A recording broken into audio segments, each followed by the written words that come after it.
ان الحمد للہ نحمده ونصلی علی رسوله الکریم اما بعد اعوذ باللہ السمیع العلیم من الشیطان الرجیم من همزه ونفخه ونفثه بسم اللہ الرحمن الرحیم یا ایہا النبی حرض المؤمنین علی القتال ان یکم منکم 20 صابرون یغلبوا 200 وَإِن يَكُن مِّنكُم 100 يَغْلِبُوا أَلْفًا مِّنَ الَّذِينَ كَفَرُوا بِأَنَّهُمْ قَوْمٌ لَّا يَفْقَهُونَ۔ تفسیر القرآن کا سبق آج انشاءاللہ سورۃ الانفال رکوع نمبر 9 پڑھیں گے ہم۔ پہلے اس کا لفظی ترجمہ دیکھتے ہیں، پھر انشاءاللہ تفسیر پڑھیں گے۔ یا ایھا النبی، اے نبی صلی اللہ علیہ وسلم، حرض، ابھاریے، تیار کیجئے، ترغیب دلائیے، المؤمنین، سب مومنوں کو، علی القتال، قتال پر، لڑائی پر، ان یکم منکم، اگر ہوں تم میں سے، 20 صابرون، صبر کرنے والے، یغلبو، تو وہ سب غالب آئیں گے، 200 پر، وَإِن یکم منکم، اور اگر ہوں تم میں سے 100 یغلبو، تو وہ سب غالب آئیں گے، 1000 پر، من الذین، ان لوگوں میں سے، کفروا، جن سب نے کفر کیا، بأنہم، اس وجہ سے کہ بے شک وہ، قوم، ایسے لوگ ہیں، لا یفقہون، جو نہیں سمجھتے، جن کو سمجھ شعور نہیں ہے۔ الآن، اب، خفف اللہ، ہلکا کر دیا ہے اللہ نے، عنکم، تم سے بوجھ، وعلم، اور اس نے جان لیا، ان فیکم ضعفا، کہ تم میں کچھ کمزوری ہے، فإن یکم منکم، پس اگر ہوں تم میں سے، 100 صابرۃ، صبر کرنے والے، یغلبو، تو وہ سب غالب آئیں گے، 200 پر، وإن یکم منکم، اور اگر ہوں تم میں سے، 1000 یغلبو، تو وہ سب غالب آئیں گے، 2000 پر، بإذن اللہ، اللہ کے حکم سے، واللہ مع الصابرین، اور اللہ سب صبر کرنے والوں کے ساتھ ہے۔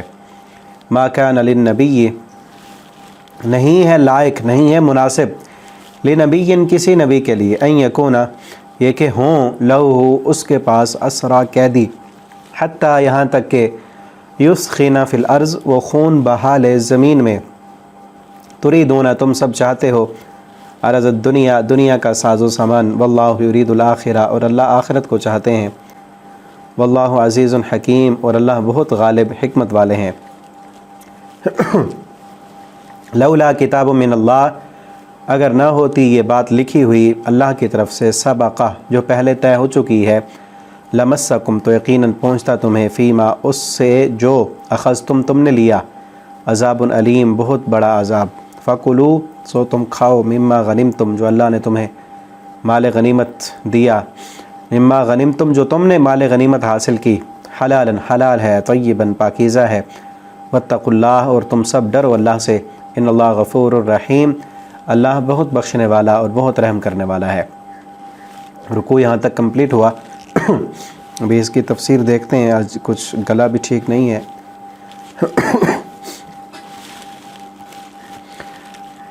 جیسے ہم پڑھتے آ رہے ہیں کہ غزوہ بدر کے بعد کی یہ صورت ہے، اور اس غزوے پر بھی تبصرہ ہے، اور آئندہ چونکہ اب ابتدا ہو چکی تھی لڑائیوں کی، تو مسلمانوں کو ابھارا جا رہا ہے قتال پر، لڑائی پر۔ شروع میں جب غزوہ بدر ہوا، اس کے بعد تقریباً 9 ہجری تک جہاد کے لیے ابھارا گیا ہے، صرف ترغیب دی گئی ہے، جہاد فرض عین نہیں تھا، ہر مسلمان کو نہیں نکلنا تھا۔ آگے اگلی صورت میں ہم پڑھیں گے، سورہ توبہ میں، جب غزوہ تبوک ہوا، وہ غزوہ تو نہیں ہوا تفصیلاً، ہم آگے جا کے پڑھیں گے، اس وقت انفروا خفافا وثقالا وجاہدوا باموالکم وانفسکم، ہر کسی کو حکم تھا کہ کسی کے پاس سواری ہے، نہیں ہے، کوئی بیمار ہے، کوئی جس بھی حالت میں ہے، سب نے نکلنا ہے، جہاد فرض عین ہو چکا تھا۔ تو جہاد کی بھی حالات اور ماحول کے مطابق جو ہے اس وقت ویسے حالات ہیں. یہ فرض عین کب ہوتا ہے؟ کہ جب پتہ چلے کہ کافر دشمن جو ہے وہ پوری طاقت کے ساتھ اسلام پر حملہ آور ہونے والا ہے اور ساری طاقت کے جانے کا خطرہ ہے، اسلام کے جانے کا خطرہ ہے، تو اس وقت جہاد جو ہے وہ فرض عین ہو جاتا ہے. شروع میں فرض عین چونکہ نہیں تھا، صرف ترغیب دلائی گئی. وہی ترغیب آپ صلی اللہ علیہ وسلم کو حکم دیا جا رہا ہے کہ آپ ان کو ترغیب دلائیں، حرز ابھاریں. حرز یحرز التحریز کا معنی ہوتا ہے کہ کسی کو تیار کرنا، شوق دلانا، اس کے دل میں اس چیز کی رغبت پیدا کرنا، موٹیویٹ کرنا، تاکہ یہ اس کے دل میں اس چیز کی اہمیت پیدا ہو. تو آپ صلی اللہ علیہ وسلم صحابہ کو میدان کے لیے، جہاد کے لیے تیار کرتے اور اس پر جنت کی خوشخبریاں دی گئیں. شہادت پر جو ہے وہ زندگی بھر کے گناہوں کی معافی کا اعلان کیا گیا کہ جو بندہ شہید ہو جائے اس کے زندگی کے سارے گناہ ختم، اور ادھر خون کا قطرہ زمین پہ گرے گا، ادھر اللہ رب العالمین اس کو جنتوں کا مہمان بنا دیں گے. نبی صلی اللہ علیہ وسلم نے ایک جہاد میں جو ہے ترغیب دلائی، ہم نے فرمایا اس جنت کے لیے تیار ہو جاؤ، اور اس جنت کے لیے جو ہے اپنے آپ کو تیار کرو جس کی چوڑائی زمین و آسمان کی وسعتوں سے زیادہ ہے. چوڑائی تو کم ہوتی ہے نا کسی چیز کی، لمبائی زیادہ ہوتی ہے. زمین و آسمان کے درمیان جتنا خلا ہے، جتنی مسافت ہے، اس سے زیادہ جنت کی چوڑائی ہے جو ایک جنتی کو ملے گی. ٹھیک ہے نا؟ حدیث میں آتا ہے سب سے کم درجے والا جنتی جس کو جنت ملے گی وہ اتنی اس کی جنت ہوگی جتنی یہ دنیا اور اس دنیا کے 10 درجے اور 10 گنا اس دنیا سے زیادہ. آخری جنتی جس کو ادنا درجے والا جنتی، سب سے آخر میں، سب سے بعد میں جانے والا، کتنی بڑی جنت ہوگی. تو نبی صلی اللہ علیہ وسلم نے اس کے لیے ترغیب دلائی، ابھارا. اور آپ صلی اللہ علیہ وسلم ابھی بتا رہے تھے، ایک صحابی کھڑا ہوا، اس نے کہا اللہ کے پیغمبر، واقعتاً ایسی بات ہے اگر اس جہاد میں، وہ جہاد کے لیے تیاری کرا رہے تھے، اگر اس جہاد میں میں لڑائی کرتا ہوا شہید ہو گیا تو اللہ مجھے اس جنت میں بھیج دیں گے؟ اس جنت کی رونقیں اور بہاریں اور عیش و آرام آپ بیان کرتے ہیں، کیا اس جنت میں اللہ تعالیٰ مجھے داخلہ عطا کر دیں گے؟ آپ نے فرمایا ہاں. تو اس نے اپنی میان کو توڑ ڈالا. میان نا جس میں تلوار ڈال کر رکھ دیتے ہیں، میان توڑ ڈالی کہ اس تلوار نے ابھی واپس میان میں نہیں جانا، جب تک میری جان جسم میں باقی ہے، یہ تلوار چلاتا ہوا دشمن سے ٹکراتا ہوا میں شہید ہو جاؤں گا. پھر اپنے جو ہے تھیلی سے کھجوریں نکال کے کھانے لگے. جب کھجوریں 1-2 کھجوریں کھائیں تو کہا کہ اگر میں نے یہ کھجوریں کھا لیں تو طاقت مل جائے گی مجھے، اور جو ہے زندگی تو لمبی ہو جائے گی، اور یہ کھجوریں کھاتے کھاتے جو وقت گزرے گا، اتنا وقت جنت میں جانے سے میں دور ہو جاؤں گا، لیٹ ہو جاؤں گا. پھر ان کھجوروں کو پھینک دیا، تلوار اٹھائی اور گھس گیا دشمن میں، لڑتے لڑتے شہید ہو گیا، جنتوں کا مہمان بن گیا. یہ نبی صلی اللہ علیہ وسلم کا ابھارنا تھا. آپ صلی اللہ علیہ وسلم صحابہ کو ترغیب دلاتے تو صحابہ آتے، سب کو جنت کی تمنا تھی، طلب تھی.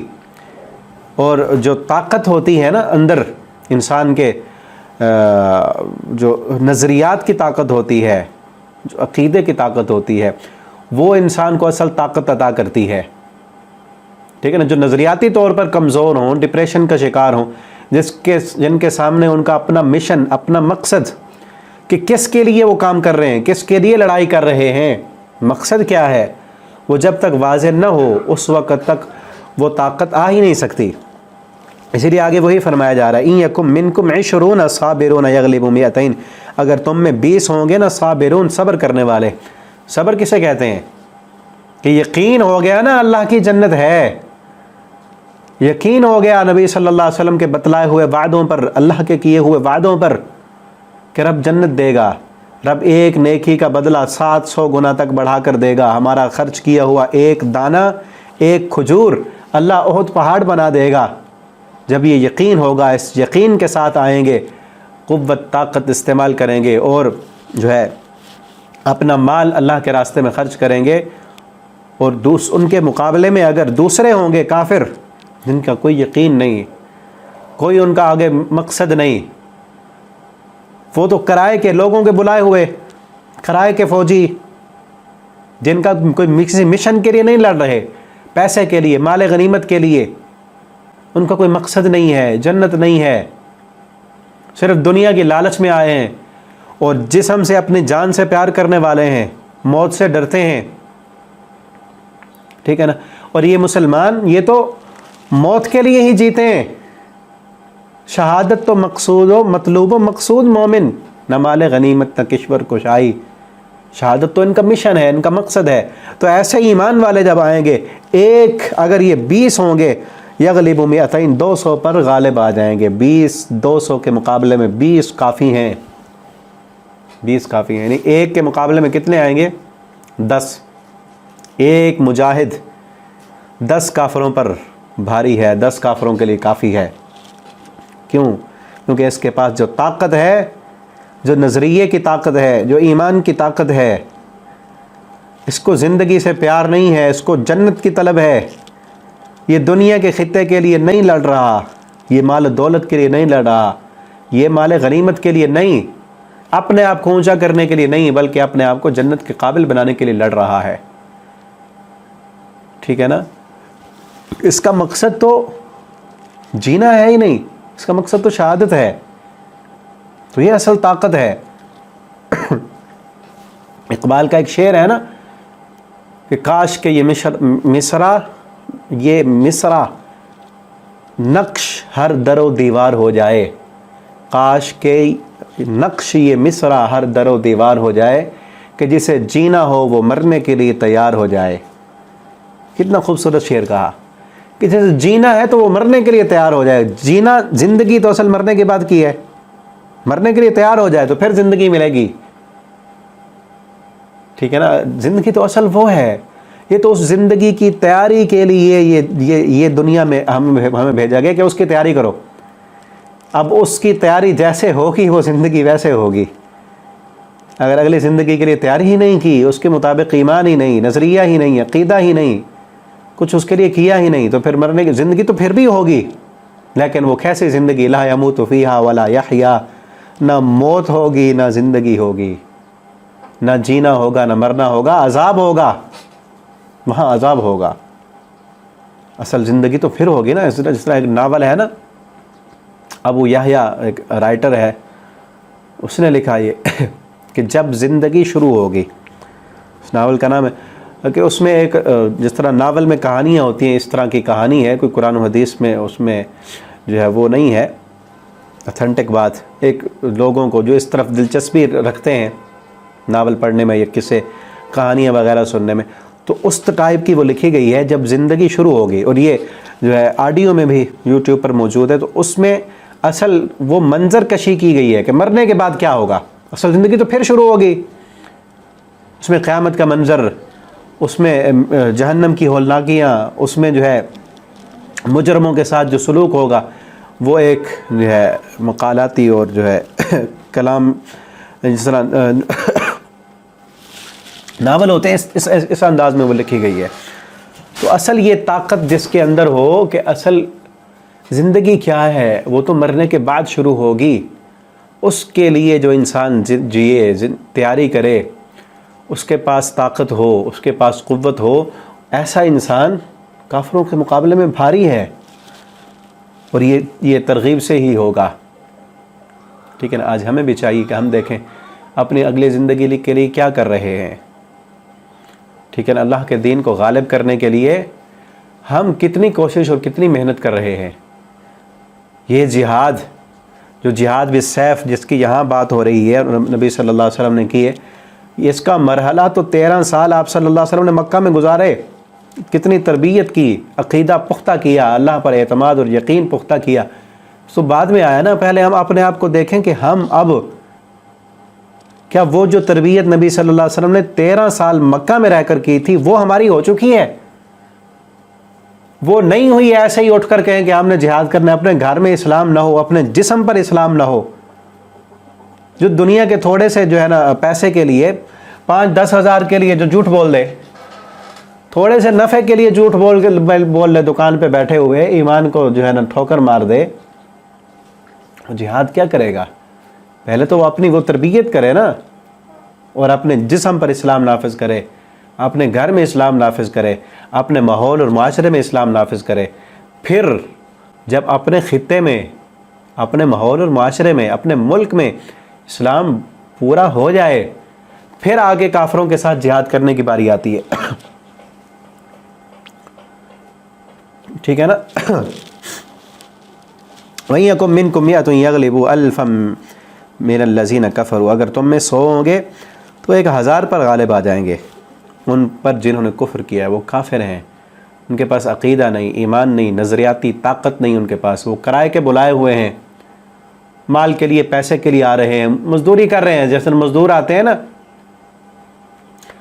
اس کو نہیں پرواہ مزدور کو کہ مکان کس کا بن رہا ہے، کیسے بن رہا ہے، اس کو صرف اپنے اس مزدوری سے، پیسے سے غرض ہے۔ اسی طرح ان کو یہ نہیں غرض کون جیتے گا کون ہارے گا، ٹھیک ہے نا، ان کو یہ غرض ہے کہ ہماری جان بس بچ جائے اور شام کو ہمیں ہماری مزدوری مل جائے، یہ غرض ہے ان کو، تو اس لیے کافر ہیں، ایمان نہیں ہے ان پر۔ اگر وہ 1000 ہوں گے، 100 مجاہد ان کے لیے کافی ہیں۔ لأنهم قوم لا يفقهون، ایسے قوم ہیں جو جانتے نہیں، سمجھتے نہیں، فقاہت ہی نہیں، سمجھ و شعور ہی نہیں۔ فقاہت کیا ہوتی ہے؟ یفقہون، وہ نہیں سمجھتے۔ سمجھ اصل کسے کہتے ہیں؟ یہ سمجھ کا تعلق نا دل کے ساتھ ہے، ایمان کے ساتھ ہے۔ فقاہت، فقہ، اس طرح کہتے ہیں نا فقہ، گہرا فہم، دین کا گہرا فہم، شعور، سمجھ، اس کا تعلق ایمان کے ساتھ ہے، اور ایمان کا تعلق دل کے ساتھ ہے۔ ایمان دل میں ہے، ایمان کا تعلق دل کے ساتھ ہے، اور فقہ کا تعلق، سمجھ کا تعلق انسان کے ایمان کے ساتھ ہے۔ جتنا ایمان مضبوط ہوگا اتنی فقاہت، سمجھ، روشنی، نور جو ہے وہ بڑھے گا۔ جتنا ایمان کا نور بڑھے گا اتنی چیزیں زیادہ جلدی سمجھ آئیں گی انسان کو، ٹھیک ہے نا، دل کے ساتھ۔ مثلا پیچھے ہم پڑھا ہے نا، توجہ کریں گے نا، یہاں بات آپ کو بہت اچھی سمجھ آئے گی انشاءاللہ۔ پیچھے ہم نے پڑھا نا پچھلی صورت میں، لہم قلوب لا یفقہون بہا، ان کے دل ہیں سمجھتے نہیں، فقاہت نہیں ہے ان دلوں میں۔ تو کیا معلوم ہوا؟ فقاہت کا تعلق جو ہے وہ دل کے ساتھ ہے۔ یہاں پر انسانوں کی بات کی کہ ان کی آنکھیں ہیں دیکھتے نہیں ہیں، ان کے کان ہیں سنتے نہیں ہیں، ان کے دل ہیں سمجھتے نہیں، فقاہت نہیں ان میں۔ فقاہت کا تعلق دل کے ساتھ ہے اور ایمان کے ساتھ ہے۔ جتنا ایمان مضبوط ہوگا اتنی فقاہت مضبوط ہوگی، کہ اللہ پر جتنا ایمان۔ اب دیکھیں نا، میں آپ کو مثال سے سمجھاؤں، کئی چیزیں، کئی فیصلے ہمارے دل کرتا ہے، ہمارا دل ہمارے فیصلے کرتا ہے۔ کئی دفعہ دماغ فیصلے کرتا ہے، کئی دفعہ دل کرتا ہے۔ دل کے جو فیصلے ہوتے ہیں نا، وہ دوسروں کو سمجھائے نہیں جا سکتے، ٹھیک ہے نا۔ اگر ان کے پاس بھی ویسا دل آ جائے پھر ان کو بھی سمجھ آ جائے گی، نہ ایسے سمجھائے نہیں جاتے۔ کئی دفعہ ہوتا ہے کئی چیز آپ کو اچھی لگی، دل کو بھا گئی، آپ نے لے لی۔ اب 10 بندے آپ کو کہیں نا یہ تو بری ہے، یہ تو مہنگی ہے، یہ تو فلاں، یہ کیوں تو نے لی، وجہ کیا تھی، اس میں کیا خوبی تھی؟ آپ کہیں گے کہ بس دل کو بھا گئی، دل نے کہا۔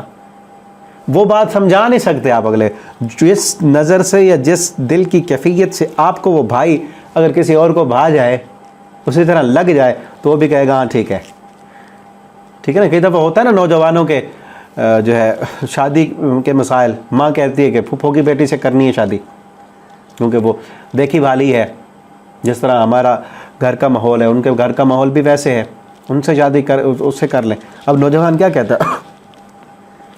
وہ کہتا ہے نہیں، اس نے جو ہے اپنی کلاس فیلو سے جو ہے وہ دل میں رکھی ہوئی ہے، وہ کہتا ہے میں نے تو ادھر کرنی ہے۔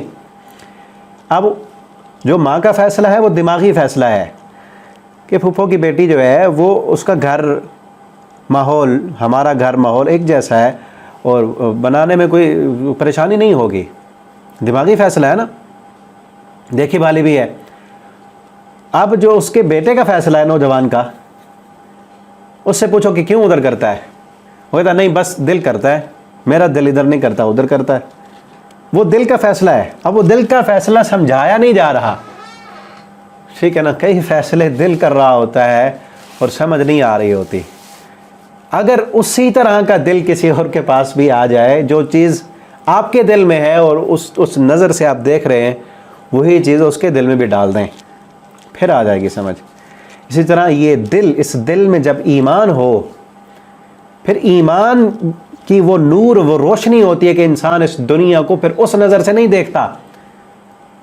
ٹھیک ہے نا؟ جس طرح ایک بندہ، ایک نوجوان ایک چیز کو ایک نظر سے دیکھ رہا ہے، اس کے والدین یا اس کے دوسرے ساتھی اس نظر سے نہیں دیکھ رہے، ان کو وہ چیز ویسے نہیں لگتی.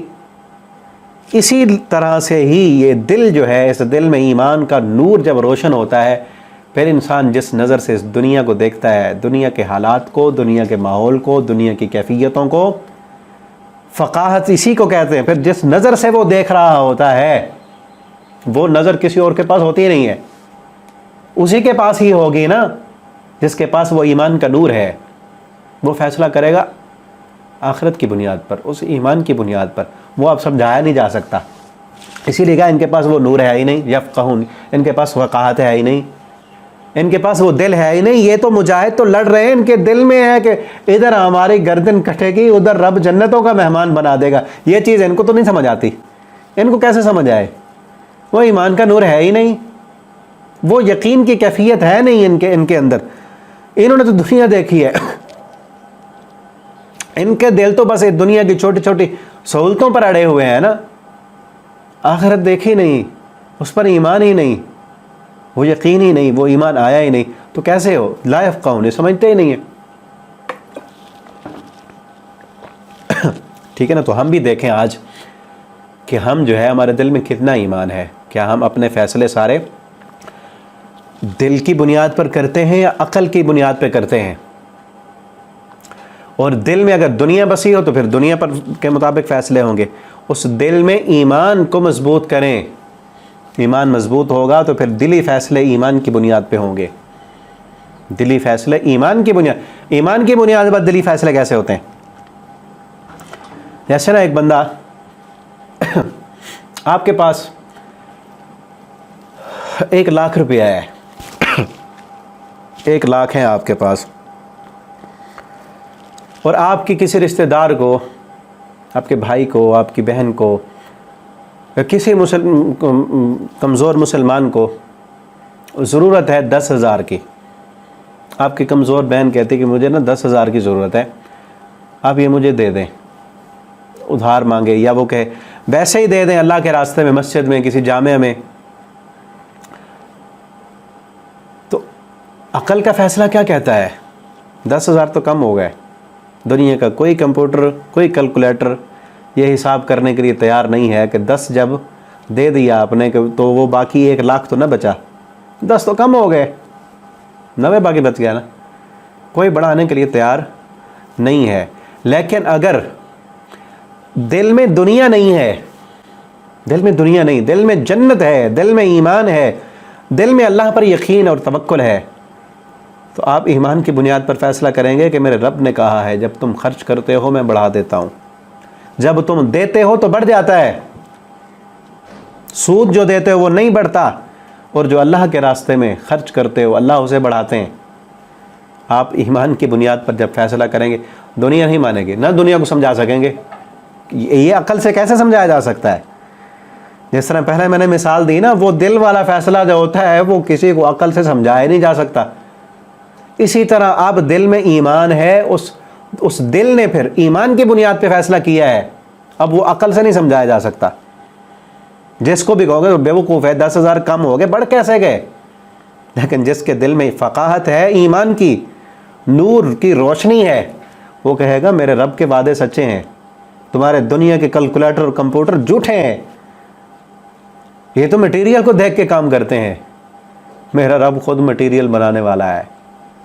جو کام پھر ایمان کہے گا، جو کام میرا 1,00,000 سے ہونا تھا نا، اب وہ 90 سے بھی کم میں ہو جائے گا. میں نے اگر دے دیے ہیں اللہ کے راستے میں، جو میرا کام 1,00,000 میں ہونا تھا اب وہ 90 سے بھی کم میں ہو جائے گا. کیوں؟ کیونکہ میں نے اللہ کو دے دیے ہیں. میرا رب پر ایمان ہے. جس کا ایمان ہو، جس نے اس پر تجربے کیے ہوں، وہی اس کو یقین ہوتا ہے کہ میں نے پچھلی دفعہ پہ کیا تھا، اللہ نے پورے کر دیے تھے. اور جس کے پاس یہ فقاہت نہ ہو، پھر یہی ہوتا ہے. یہی ہے نا، پیچھے ایک بندہ 10 بندوں کے مقابلے میں کافی ہے. جس کے پاس ایمان ہے اس کا 1,000، جس کے پاس ایمان نہیں، جو اللہ کے راستے میں خرچ کرنے پر قادر نہیں، اس کے 10,000 سے جو اس کی ضرورتیں پوری ہوں گی.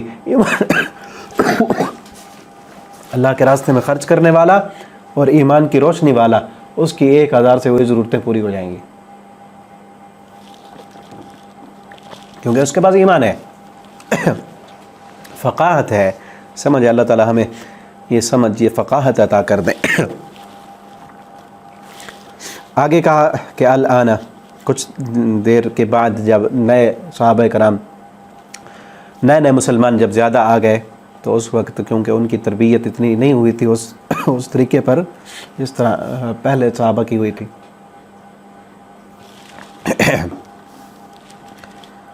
تو پھر کہا گیا کہ اب تم میں اگر 100 ہوں گے صبر کرنے والے تو وہ 200 پر غالب آ جائیں گے، اور اگر 1000 ہوں گے تو 2000 پر غالب آ جائیں گے۔ اگلی آیت جو ہے ما کان للنبی ان یکون لہ اسریٰ، کہ نبی کے لیے یہ لائق نہیں کہ اس کے پاس قیدی ہوں۔ بدر کے جو قیدی تھے، قید ہو گیا، آپ صلی اللہ علیہ وسلم نے صحابہ کرام سے ان کے بارے میں مشورہ کیا کہ کیا کرنا چاہیے۔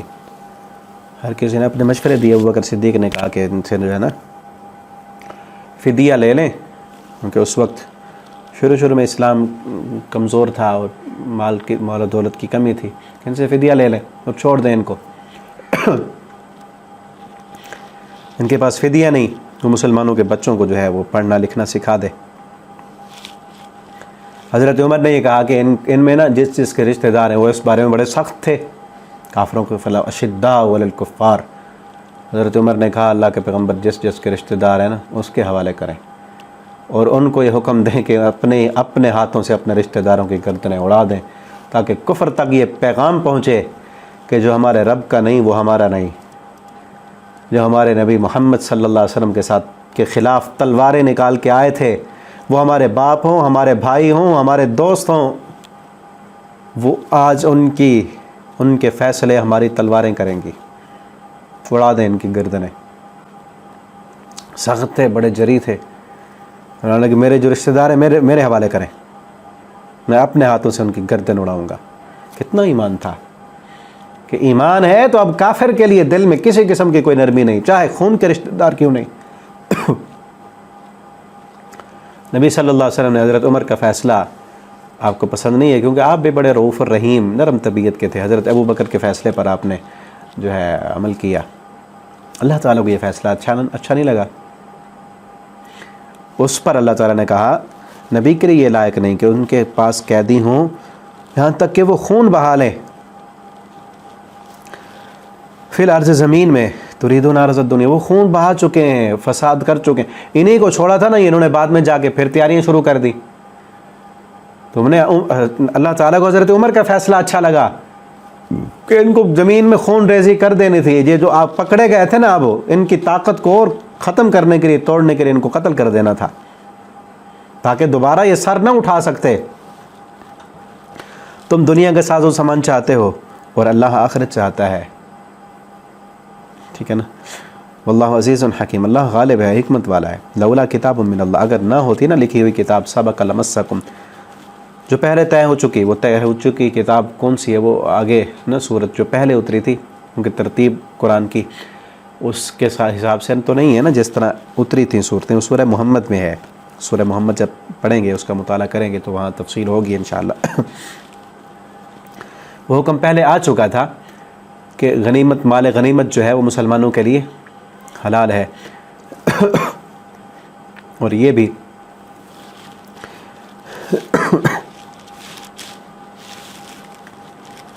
لمسکم فیما اخذتم عذاب عظیم، تو البتہ تمہیں جو تم نے لیا اس پر بہت سخت سزا ملتی، تمہیں بڑا عذاب پہنچتا۔ فَكُلُوا مِمَّا غَنِمْتُمْ، یہ جب آیت اتری نا تو حضرت ابوبکر صدیق نے مشورہ دیا تھا، حضرت ابوبکر صدیق بڑے روئے اس آیت کو سن کر، ٹھیک ہے نا، چونکہ اللہ نے پہلے فیصلہ تو پہلے کہہ دیا تھا، لیکن ایک وہ کام جو جائز تھا، یعنی یہ کام جو فدیہ لیا ناجائز کام نہیں کیا، ٹھیک ہے نا، کام جائز تھا لیکن شان کے لائق نہیں تھا، شان کے لائق نہیں تھا، یہی کہا نا ما کان للنبی، کسی نبی کے یہ لائق نہیں، اس کی شان کے لائق نہیں کہ کافر ہوں اور ان سے فدیہ لیں، پھر یہ شان کے لائق نہیں ہے، یہ مناسب نہیں تھا کام، تو اسی پر کہا گیا۔ اور پھر اسی کے لیے پر جو ہے وہ آیت آگے اتری، لیغفر لک اللہ ما تقدم من ذنبک وما تأخر، آپ کے پہلے اور پچھلی جو خطائیں تھیں، ایسے کام اگر آپ سے ہوئے جو شان کے لائق نہیں تھے جائز، شان کے لائق نہیں تھے تو وہ بھی ہم نے آپ کو معاف کر دیے. لیغفر لک اللہ ما تقدم من ذنبک وما تاخر. بس تم کھاؤ اب جو اللہ نے تمہیں غنیمت دی، حلالاً حلال ہے، پاک ہے. واتقوا اللہ، اور تم سب اللہ سے ڈرو. ان اللہ غفور الرحیم، اللہ معاف کرنے والا ہے. اللہ سے ڈرتے رہو. تو یہ چیز بھی اگر تم سے اگر کوئی ایسا کام ہو گیا ہے جو اللہ کو پسند نہیں ہے، جو بہتر نہیں ہے، بہتر کے مقابلے میں جو بہتر نہیں ہے وہ کام کیا، تو اللہ تعالیٰ یہ بھی تمہیں معاف کر دے گا. اور اللہ خوب معاف کرنے والا اور بہت رحم کرنے والا ہے. یہاں تک یہ رکوع کمپلیٹ ہوا. اللہ تعالیٰ سے دعا ہے اللہ رب العالمین ہمیں قرآن کو پڑھنے، سمجھنے، اس کے مطابق عمل کرنے کی توفیق دیں. والسلام علیکم ورحمۃ اللہ وبرکاتہ.